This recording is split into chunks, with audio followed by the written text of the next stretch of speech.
ஒரு வார்த்தைக்கு பல அர்த்தங்கள் இருக்கும். உதாரணத்துக்கு மலை, மலை, இந்த மாதிரி உச்சரிப்பு மாறி எழுத்து மாறி வேறு அர்த்தங்கள் இருந்தாலும் ஒரே வார்த்தையில் 2 அர்த்தங்கள் இருக்கும். இப்போ இந்த மாதிரி பல மொழிகள் இருந்தாலும் ஆனால் அரபிக்கு இருக்கக்கூடிய சிறப்பு என்ன என்று தெரியுமா? ஒரு வார்த்தைக்கு 2 அர்த்தம் அல்ல, 3 அர்த்தங்கள் அல்ல, 10, 20 கூட அல்ல, கிட்டத்தட்ட 500, 400, 300, 100க்கு மேற்பட்ட அர்த்தங்கள் இருக்கும். உதாரணத்திற்கு ஒரு வாள் இருக்கும் பாருங்கள், அடிக்கக்கூடிய அந்த போரில் பயன்படுத்தக்கூடிய ஒரு வாளுக்கு அரபி மொழியில் 500 வார்த்தைகள், 500 அர்த்தங்கள் இருக்கிறது. அதுக்கு 500 பெயர்கள் இருக்கிறது. ஒரு பேரித்த பழம் ஒரு 24 மணி நேரங்களுக்கு 24 மணி நேரத்துடைய தனித்தனி பெயர்கள். இப்போ இந்த மாதிரி அரபி மொழிக்கு இந்த மாதிரி சிறப்பு இருப்பதின் காரணமாக தான் இறைவன் இந்த மொழியை தேர்ந்தெடுத்திருக்கிறான். அதற்காக தான் குர்ஆனில் அல்லாஹ் சுப்ஹானஹு வ தஆலா இறைவன் சொல்லும் பொழுது இந்த திருக்குர்ஆனை அரபி மொழியில் இன்னா அன்ஸல்னாஹு குர்ஆனன் அரபியன், இந்த குர்ஆனை அரபி மொழியில் இறக்கியிருக்கிறோம். எதற்காக? லஅல்லக்கும் தஅகிலூன், இதை இலகுவாக நீங்கள் புரிந்து கொள்ள வேண்டும் என்பதற்காக தான். சைனீஸ் மொழியில், ஜப்பானீஸ் மொழி இந்த மாதிரி இருந்துருந்துச்சுன்னு அப்படின்னு சொன்னால் அப்போ அதை படிப்பதற்கு அதுக்குவே நமக்கு அதிகமாக ஒரு நேரம் எடுத்திருக்கும்.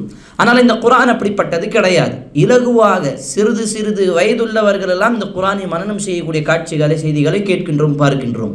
இப்போ அடுத்தபடியாக வரக்கூடிய அந்த ஹதீஸ், ஹதீஸுக்கு என்ன அர்த்தம்? முதலாவது, ஹதீஸ் என்ற வார்த்தைக்கு குர்ஆனிலே பல அர்த்தங்கள் உள்ளன.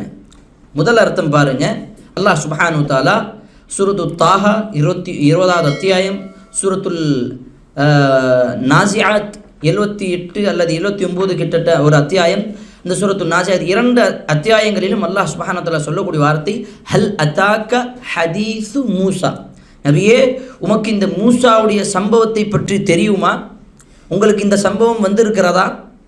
அதே சம்பந்தமாக இன்னொரு விஷயம், இன்னொரு செய்தி, ஹல் அதாக ஹதீஸுல் காஷியா, சூரத்துல் காஷியா 82வது அத்தியாயம்.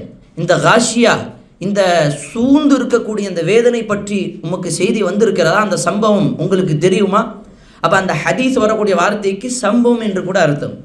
அதே போன்று சூரத்து தாஹால இன்னும் பல சூறாக்களில், சூரத்து ஜாரியாத்தில் ஹல் அதாக ஹதீஸ் இப்ராஹிம் அல் முக்ரமீன், தைஃப் இப்ராஹிம் அல் முக்ரமீன், இப்ராஹிம் நபியிடம் அந்த விருந்தாளிகள் வந்த சம்பவம் உமக்கு தெரியுமா நபியே?